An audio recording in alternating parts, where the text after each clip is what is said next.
Namibia will witness the inauguration of a first female president on Friday. SWAPO's candidate is the president-elect, a veteran politician and former Foreign Affairs Minister.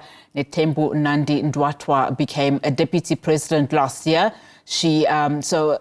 Let's now cross to our international news editor, Sophie Mukwena, who is in Windhoek in Namibia for us and will be in conversation with the incoming president. Sophie, a very good afternoon to you.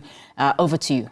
Well, thank you, Unachi. We indeed are coming live from Windhoek. As you know that on Friday, this country will witness the inauguration of the first woman president in this country. And I think for the region, quite an achievement in the sense that now the region, the SADC region, will have two women presidents. You know that in Tanzania, we have a woman president, and now it is Namibia. It comes at a critical time, 30 years since the Beijing, and I think women in the region will be looking at what's happening in Namibia and saying that if Namibia can do it, all other countries can do the same, not only in the region, but on the continent and around the world. I am going to be in conversation with President-elect. Madam President, in advance, congratulations. Your leadership comes at a very critical time where women have been making noise to say that women must be considered for positions. But it's not about women, it's about ability and leadership. Just in short, if you were to share your story in terms of your involvement in politics. Yeah, thank you very much. In fact, every time at a given point is always critical. You might say this is a critical time, but I believe the pioneers like Mem Helen Johnson Sirleaf, those were critical time because there was nothing to refer to. And she did a commendable job. And this is telling us that the whole issue is not women, it's individuals who are given a responsibility by their nationals. And this is very important for people to understand. Yes, we know the history, we know the culture, which is still persisting, that does not see a place for a woman to play a significant or a prominent role in the public life. But when those who came first started, such a belief is dispelled. And I think now the societies, which is made up of both men and women, have to accept that there was a problem whereby societies were denying themselves the brain and the mind of one part of their society. And that is why now there is a high consciousness on the role both men and women can play in society. And we should not really make a mistake to be always, whenever a woman is in a position of authority, the emphasis should not always be said, a woman, a woman. Of course, it's a good thing that we are breaking the ceiling, we are breaking the walls, and we need to put it in the minds of our people that that's how it should be. That you look at the merit of a particular person and give that person a responsibility, because the history and culture never even bother to look at the merits and the capability of a woman. It was just condemned there. And this now has been proven to be wrong. And women, they have now to drive it. And by driving it, they should not make it only their case, but it must be made a national, a regional, continental, and international. And that's why you see now, you'll find even at the AU level, you have women envoys for the chairperson, or women envoys at the UN on behalf of the Secretary General. And this is exactly what the world should look like, and not to remain in such confinements when one part of the society is condemned to backseat responsibilities. Let's look at Namibia. There are challenges. I was here during elections. People would want to see action. What will be your priority? You know, my priority has been advanced by SWAPO party, who has identified me to be a candidate and promoted me and finally elected by the majority of the Namibian people. I will not have my own priority, but the priorities are already identified by SWAPO party in the SWAPO party election manifesto. And SWAPO party leadership even went further and developed the implementation plan for the SWAPO election manifesto. And that is the one which is going to guide me.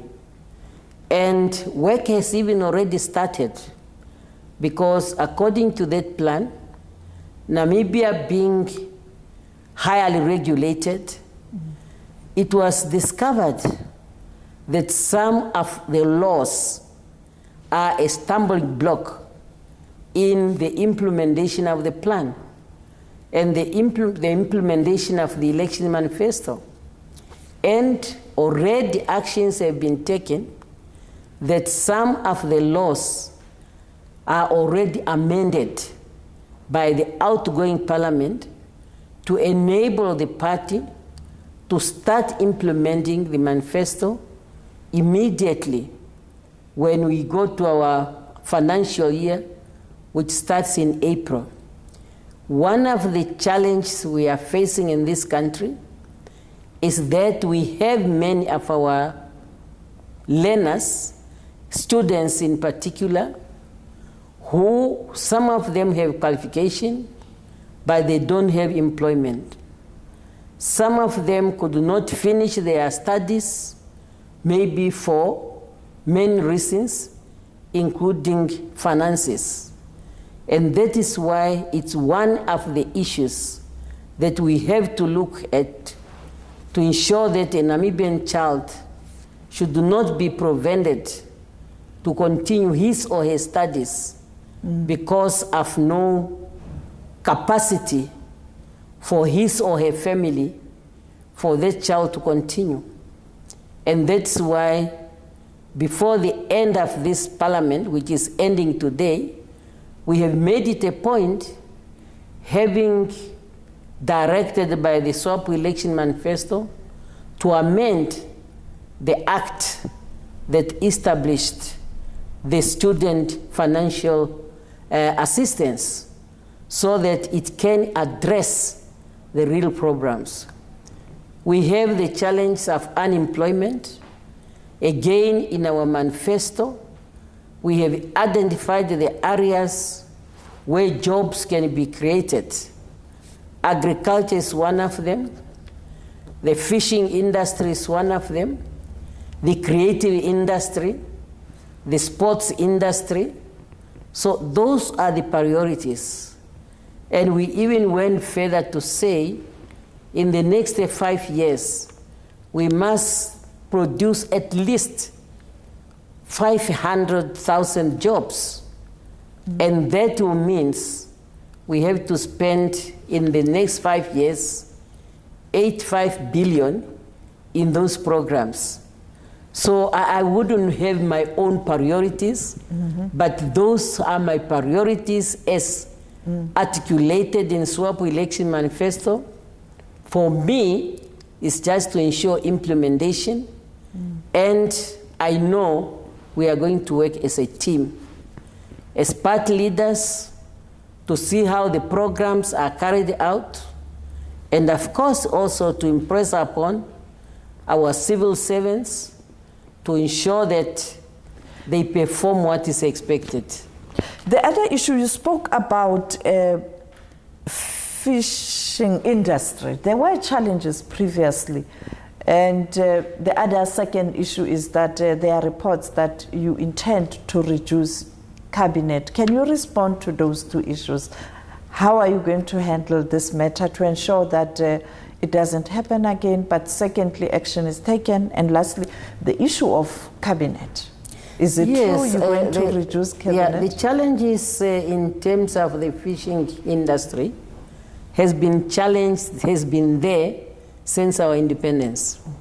I tell you, as a first Deputy Minister of Foreign Affairs, I have to deal with some countries who were stealing our fish. That was a challenge. But where we then put in place mechanism, laws, and systems to protect our fish. And it has done a commendable job to us until the case that surfaced in 2019, which is known in this country as fish rot. That's really unfortunate. It had happened. The case is still going on. We have some ministers who are still in prison, but we have started really to work hard to revive the fishing industry for it to play its role in the Namibian economy.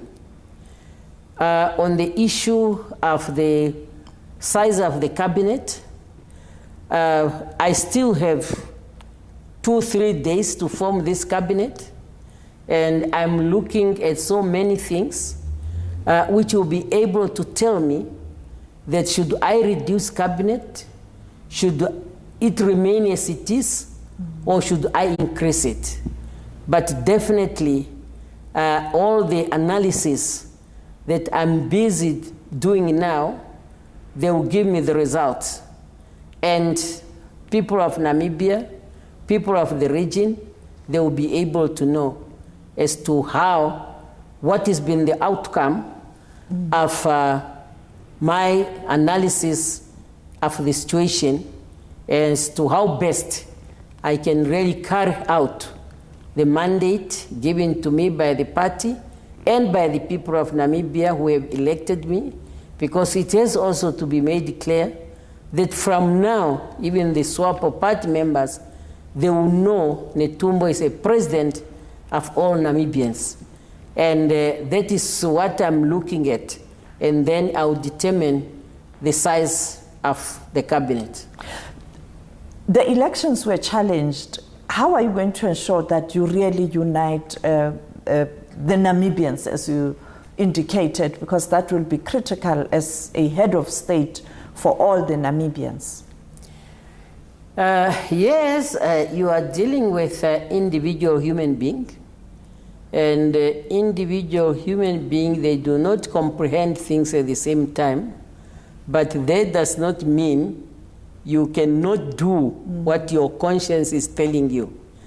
Definitely in Namibia, unity is very important. And I will keep appealing to the Namibians. And as Namibians, we will be all serving our country. When you are... All right, of course, SABC's international news editor Sophie Mokoena there in conversation with Namibia's incoming president Netumbo Nandi-Ndaitwah on a range of issues ahead of her inauguration as the country's first female president.